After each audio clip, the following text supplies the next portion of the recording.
Miss হবে না আপনার পছন্দের টিভি শো। দেখুন জি5 অ্যাপে একদম ফ্রি।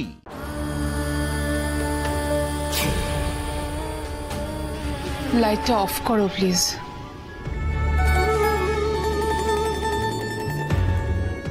কিছু সময় আলো ভালো লাগে না। খাবে না? আজ ইচ্ছে করছে না।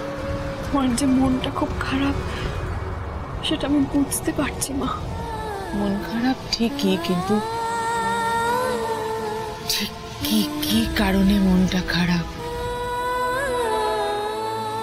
সেটাই বুঝতে পারছি না। বারবার একটা কথাই মনে পড়ছে, কাল আমাদের অ্যানিভার্সারি। এই এতগুলো বছরে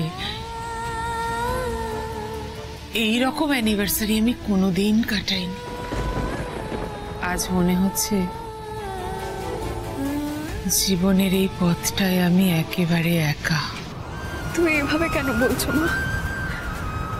আমরা তো সবাই তোমার পাশে আছি, বলো। এই গোটা মিত্তির পরিবার তো তোমার পাশে আছে। সবটুকু হারিয়ে ফেলার পর এটুকুই তো আমার পাওয়া। আমি যখন মিত্তির বাড়িতে বউ হয়ে এলাম, আমার ক্যারিয়ার, আমার প্রফেশন, আমি সবকিছু ছেড়ে দিয়েছিলাম। তাতে আমার এতটুকু রিগ্রেট ছিল না, এতটুকু ক্ষোভ ছিল না। মনে মনে আমার বিরাট গর্ব ছিল। আমি মিত্তির বাড়ির বউ। সেই গর্বের জায়গাটা একেবারে নড়ে গেছে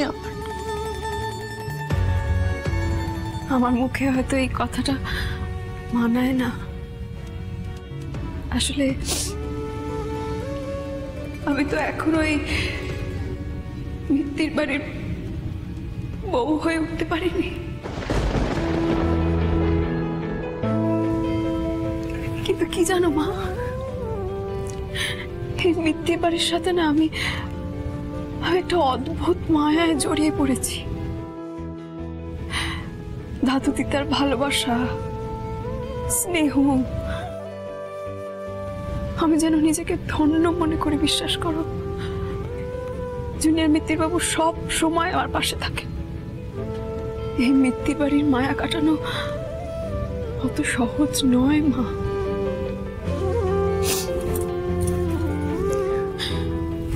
মা, আমি তোমাকে কথা দিচ্ছি মা, তোমার এই গর্বের জায়গাটা যাতে অক্ষুণ্ণ থাকে, তার জন্য আমি প্রাণপণে চেষ্টা করব।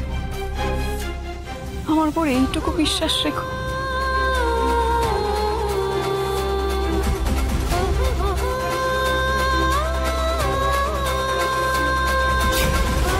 কি অধিকার দিয়েছে তোমাকে আমাকে মা বলে ডাকার?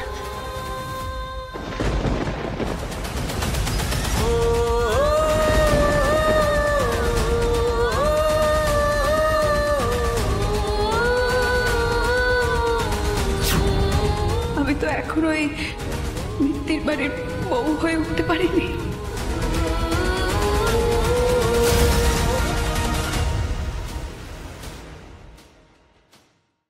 জি5 ডাউনলোড করুন আর সব এপিসোড দেখুন একদম ফ্রি।